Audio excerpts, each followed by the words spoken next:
owing to its volatility. This is a really interesting concept, actually.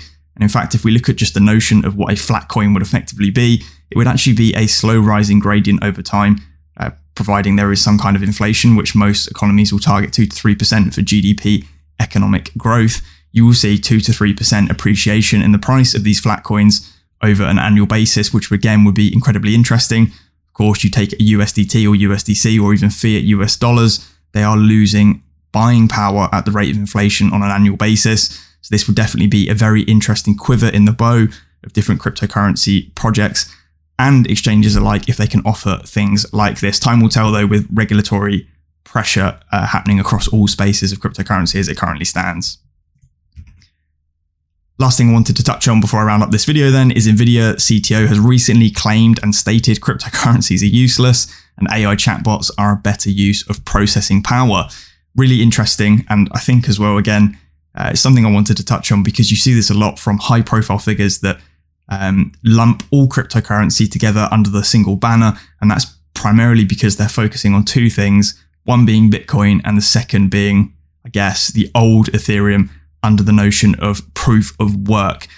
They are talking and referring to 99.9% of the time proof of work, and unfortunately all altcoins and cryptocurrency projects get lumped together in this, where they start talking about the use of hardware and processing power, energy, and the rest of it. They are talking about proof of work coins. Now, this, of course, has some undesirable consequences for greener, carbon negative, or even carbon neutral projects like Hedera Hashgraph and many others across the space that do actually have real world utility and are here to stay and build into the future.